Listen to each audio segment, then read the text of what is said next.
The next chapter is about to begin. Join us live every Tuesday and Thursday for brand new episodes of the American Contractor Show. Our mission is to bring you the latest tools, innovations, and knowledge to help you become the most informed contractor in your market.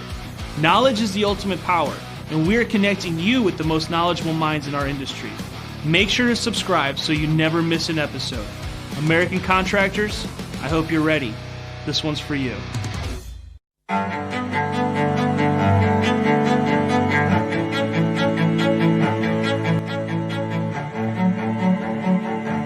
This is Larry Bache with the Merlin Law Group, helping policyholders for more than 30 years.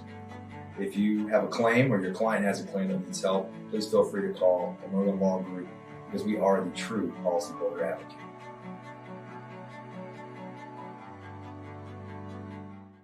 C3 was eager to help us, and even whenever we weren't giving them work, they were still eager to give advice. The things that they were putting out for the changing from DMO to RFG and giving that to the industry and not charging anything for it, I thought was really cool. And that's stuff that I, as a contractor, appreciate. I'd recommend C3 to any contractor that's looking for a PA, especially if you're around Colorado. Great guys, man. I'm nothing but happy with the work they've done for us.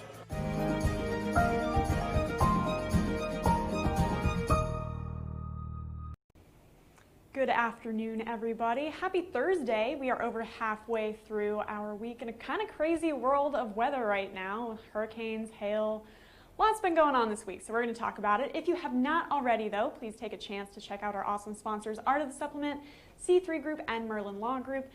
Give another big shout out to them. Thank you guys for all you do and for making this possible. Go check them out in the links on our Facebook page.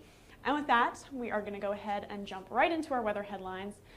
So, main story for weather today is going to remain as our hail and wind chances through the north. We talked a little bit about it yesterday. We'll take another look and see how that's updated and changed in today. And then into tomorrow, we're actually looking at another hail threat through the Central Plains, looking like a pretty good storm day with that. So we'll take a look at today's and tomorrow's forecasts. And then I'm sure you guys are curious, as I am, to see what the Gulf states look like after Hurricane Laura impacted it last night. Kind of a wild night for everyone in Louisiana, parts of Texas and Mississippi. We're going to take a look at how that impacted those areas and what to expect with that map.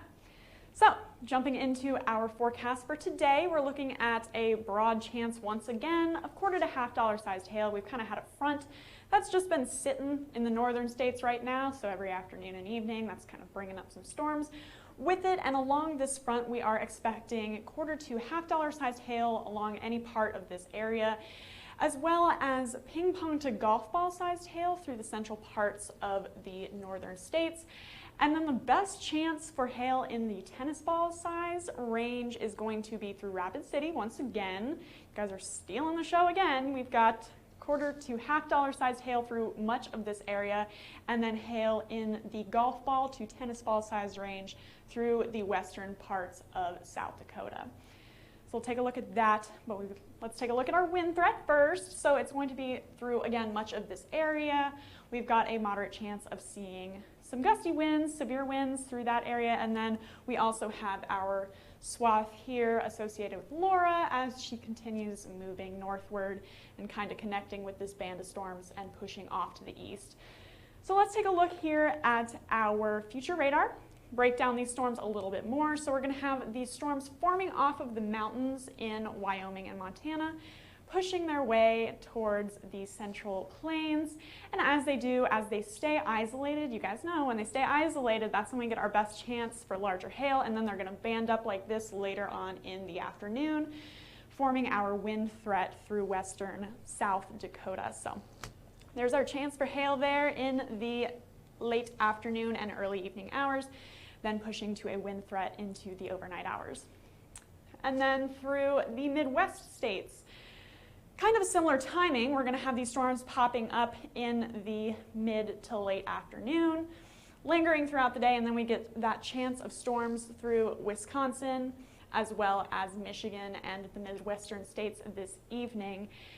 As those push through, we could see that $1.25 to $1.5 sized hail threat, maybe larger in the southern parts of Wisconsin and Michigan, as well as damaging winds. Then into New England. We've got our storms once again pushing through. We've got that front just pushing them south, popping those up, forming our $1.25 to $1.5 sized hail threat through any of that area, as well as possible ping pong to golf balls through southern New York, northern Pennsylvania, as well as gusty winds. Then into tomorrow. Central Plains risk as well as the Midwest. So $1.25 to $1.5 sized hail anywhere from the plains of Colorado into the northwestern parts of Indiana. We can see $1.25 to $1.5 sized hail. And then our best chance for the largest hail is going to be through Illinois, Iowa, and the southern parts of Wisconsin. So we'll break that down a little bit in our future radar. But let's take a look at our wind once again. So we've got this swath of wind, moderate chance of seeing some potentially damaging wind through there tomorrow evening, particularly in our Illinois, Iowa, and Wisconsin region.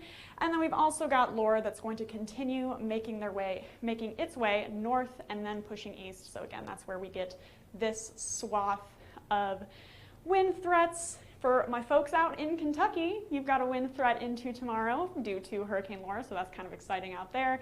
And then again, the rest of the Central Plains as well as parts of the Midwest are going to have a wind and hail threat. So let's look at it here. Central Plains, we've got, again, those storms popping off the mountains, rolling down the plains, and forming our hail threat for $1.25 to $1.5 sized hail through this region. Now you guys can see they band up pretty quickly, so we're going to have that wind threat through there, but that doesn't discount any $1.25 to $1.5 sized hail through the plains and the Central Plains there. Then into the Midwest. So we've got our first band of storms moving through the northern parts of Wisconsin and Minnesota, as well as Illinois and Indiana. As that front pushes through, again, $1.25 to $1.5 sized hail through any of that region. And with this band of storms that you can see moving through here in a second, this band of storms is going to produce possible larger hail in the ping pong to tennis ball size range.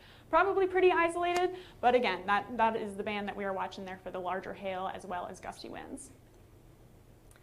Then finally, I'm sure you guys are wondering, what were the impacts of Laura last night? It made landfall last night in the middle of the night, midnight, 1 a.m. We started to see the heaviest impacts of that.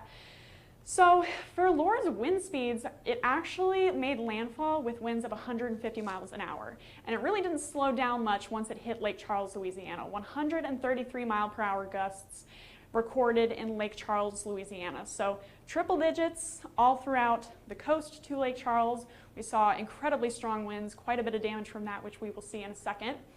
As far as storm surge goes, a lot of people were pretty fortunate to have not seen crazy storm surge. Also, you know, it is a crazy storm, so how fortunate is that? But a lot of people escaped the 9 feet of storm surge that hit the coastal areas of Louisiana. So 9 feet of water as well as 150 mile per hour winds impacted the coastal regions of Louisiana due to Hurricane Laura. It is actually tied for the fastest intensification of a hurricane through the Gulf of Mexico. So Laura was no joke, guys. It really was a damaging storm, rapid intensification with that, so very impressive. And then due to those winds and due to that storm surge, we are seeing over 715,000 people through Louisiana, Arkansas, Mississippi, and Texas that no longer have power right now. So, very impressive storm that moved through. Again, very strong storm, lots of damage associated with that. I'm sure you want to see, so here are some pictures. We've got our regions here that had buildings just completely demolished by those triple-digit winds, guys. National Weather Service radar in Lake Charles, Louisiana actually was blown off completely.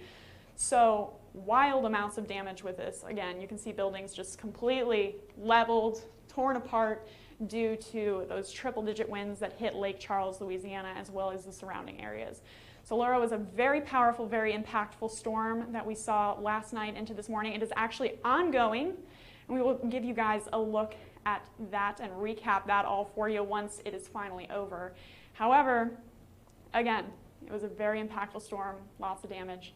Lots going on with Laura. You can actually check out John, Allie, Derek, and Steve if you do not know already. They intercepted Hurricane Laura. You can see those videos if you follow us on YouTube, Facebook, Instagram, and Twitter. Hit see first on Facebook if you never want to miss any more of our future live videos. And go check out those storm chasing videos. It's actually really cool to see those winds as they start to come through. They were very close to the eye wall of Hurricane Laura with those most powerful winds through Lake Charles, Louisiana. Pretty cool stuff if you want to go take a look at that. So check us out once again, YouTube, Facebook, Instagram, and Twitter. Smash that subscribe button. And then if you have any questions or comments for us or just want to get in contact with us, you can call us at 855-334-4245. Also, you can email us at info@hailtrace.com or check out our website, hailtrace.com. Again, it has lots of cool stuff on there about the company, who we are, what we do. So go check us out. If you have anything you would like to ask us or if you have any comments, we are always happy to hear from you guys. For now, I'm meteorologist Andrea Myers. Thanks for watching.